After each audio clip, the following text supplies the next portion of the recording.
عليكم ورحمة الله وبركاته. أهلا بيكم حبايبي في مطبخ حبيبة للأكلات والحلويات. وحشتوني وحشتوني وحشتوني، بتوحشوني من الفيديو للتاني والله. النهاردة هعمل معاكم إيه؟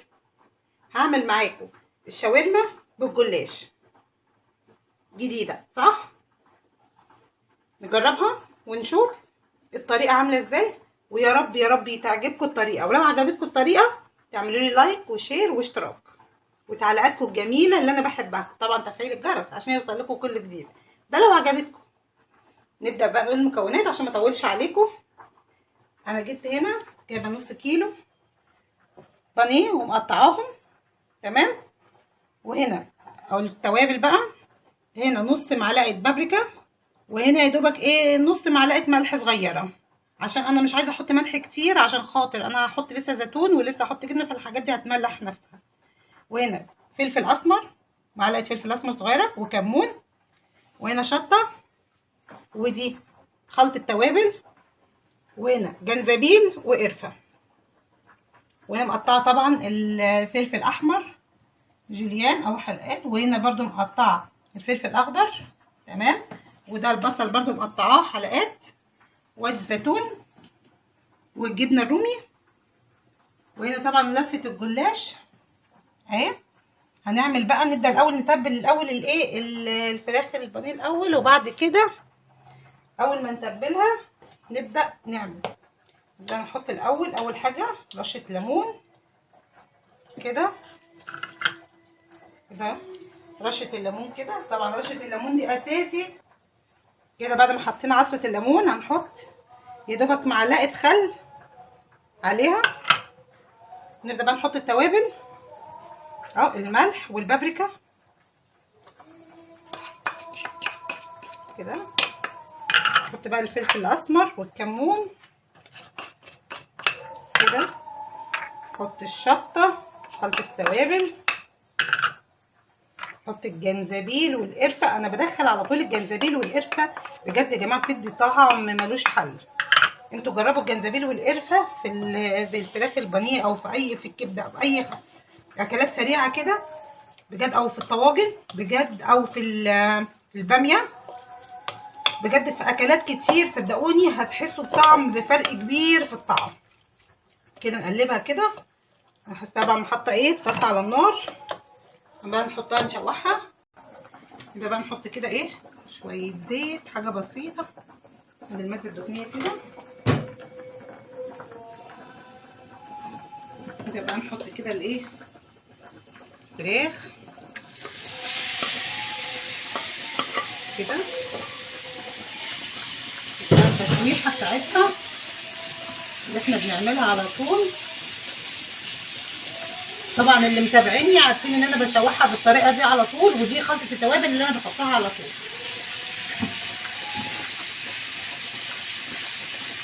وبشكر كل حبايبي اللي بيعلقوا لي وبيعملوا لي لايكات وبيعملوا اشتراكات، بجد ما تحرمش منكم ابدا. وانا هبقى اعمل حلقه اشكر فيها كلكم، اذكر اساميكم شخص شخص عشان تعرفوا بس ان انا ما بنساش حد خالص والله. واي حد بيكتب لي تعليق او لايك الكلام ده كله باول تعليق بشوف على طول والله، على طول بدخل قناته وبعلق له برضه، ما بنساش خالص حبايبي خالص. كده نشوحها كده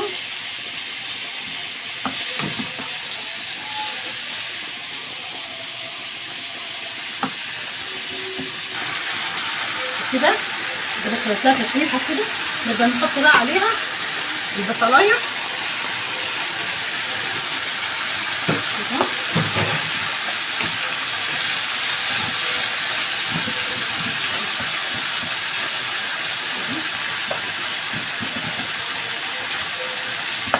نبدا كده مع بعضيهم. زي ما شكلها مش يفتح النفس صح؟ شكلها يخليكم تقوموا تعملوا دلوقتي الطريقه دي وتجربوها، بس انتوا شوفوها للاخر وصدقوني هتعجبكم قوي والله. وطبعا انا هعرف اذا كانت عجبتكم ولا لا من التعليقات والكومنتات اللي بتعملوها واللايكات طبعا والاشتراكات. اوعوا تنسوا الاشتراكات وتفعيل الجرس كده. بالشكل ده كده. حط بقى عليها الفلفل كده، فلفل الوان، نقدر مش يفتح النفس كده. اكله سريعه وبسيطه، بدل ما نحتار كل يوم بنصحى من النوم نقول هناكل ايه وبنفكر كل يوم في الاكل. الحاجه الوحيده اللي شاغله تفكيرنا كل يوم هي هناكل ايه، ده الاساسي قبل اي حاجه. بدل ما تحتاري بقى وتقعدي تفكري ايه اكله ايه في وسط الاسبوع، سهله وبسيطه ومش مكلفه ومغذيه طبعا. كده بصوا منظرها كده بالذمه كده مش هفتح من شكله، شايفين كده منظرها. انا بغريكم كده عشان تقوموا تعملوها تقوموا تجيبوا كده فراخ بانيه وتقوموا تعملوا تجربوا الطريقه دي، صدقوني والله هتعجبكم قوي.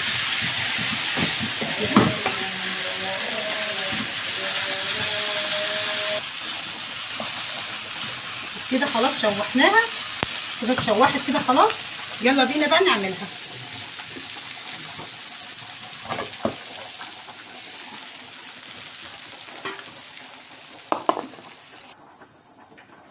كده نبدأ نعمل بقى ايه جلاش. الجلاش عندنا كده بصوا ناخد ورقتين بس كده ندهنهم دوبك كده دهنه بسيطه. نبدأ نحط عليهم الشاورما كده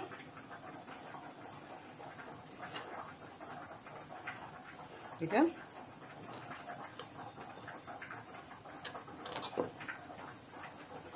بالشكل ده كده اهو. احط بقى شويه زيتون عليهم. انا عايزه بصراحه اشممكم الريحه وجمالها كده بالشكل ده كده. احنا كده خلاص حشيناه. نبدأ بقى نلفها رول كده كده بالمنظر ده. نجيبها بقى كده هنا جنب ونقطعهم بالسكينة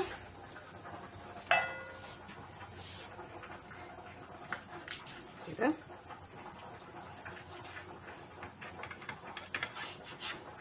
ونرصهم بقى في الصينية. انا دهنتها. بصوا منظرها بصوا شكلها عامل ازاي، بصوا جمالها. نحطها بقى ايه، انا دهنت الصينيه زيت. نحطهم بقى كده في الصينيه كده المنظر ده كده كده. نجيب بقى نعمل كمان واحده. نعمل بقى كمان تاني واحده كده. حط بقى شويه جبنه، حط عليهم زيتون. بص جمالهم المنظر ده كده. نلفها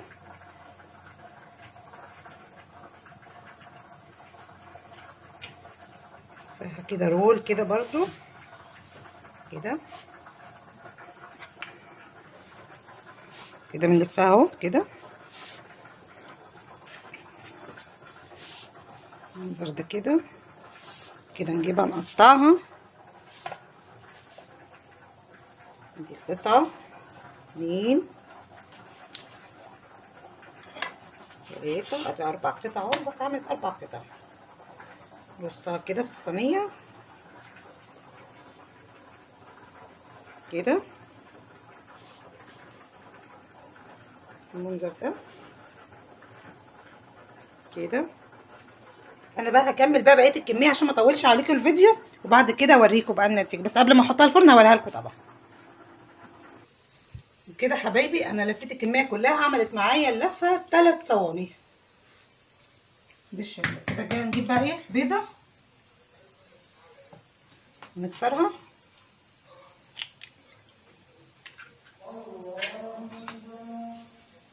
نضربها كده، نحط عليها شويه فلفل اسمر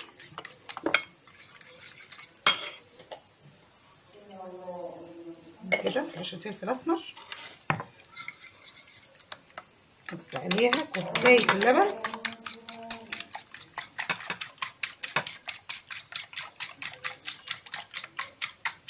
كده، نديهم رشه بقى.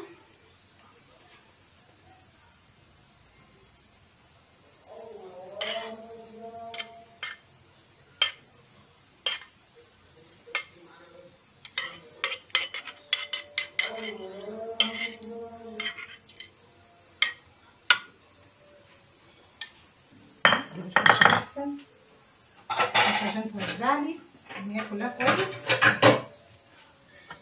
اهو بقى الصينيه التانيه كده،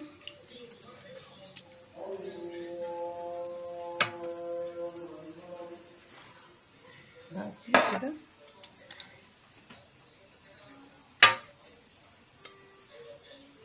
اللي هي كلها تيجي عليها كلها المنظر ده كده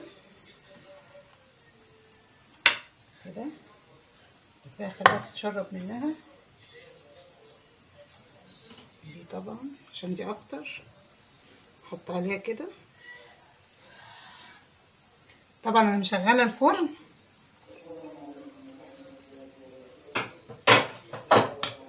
بقى كده،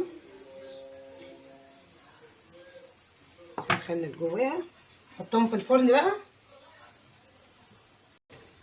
نحطهم في الفرن بقى 3 ثواني ونشوف النتيجه بعد ما تستوي هوريها لكم. حبايبي انا طلعتهم من الفرن، بصوا شكلهم، بصوا منظرهم، بصوا ما شكلهم كده مش هيفتح النفس. 3 ثواني طلعتهم من الفرن، ما رضيتش اغرفهم، قلت ايه اخليهم اوريهم لكم الاول وهو في الصينيه وبعد كده هغرفهم واوريهم لكم بعد ما اغرفهم.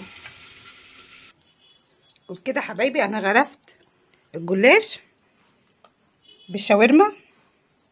بصوا شكله، بصوا منظره، انا عايزه اوريكم منظره من هنا. بصوا شايفين عامل ازاي؟ شايفين المنظر ده؟ مش يفتح النفس، مش يخليكم تقوموا تعملوه على طول. بس يا رب تعجبكم الطريقه، ولو عجبتكم الطريقه دوسوا لايك وشير واشتراك وتعليقاتكم الجميله. وطبعا انا عملته، وطبعا عملت جنبه، انا دايما بوريكم كل حاجه. عملت جنبه البطاطس دي، البطاطس دي ايه مسلوقه، سلقاها ومحمراها، مسلوقه نص سلقه ومحمراها، بتبقى جميله جدا، بتبقى نواشف. وادي طبق السلطه، ويا رب تعجبكم اكلتي النهارده وتفضلوا معانا، وبالهنا والشفا.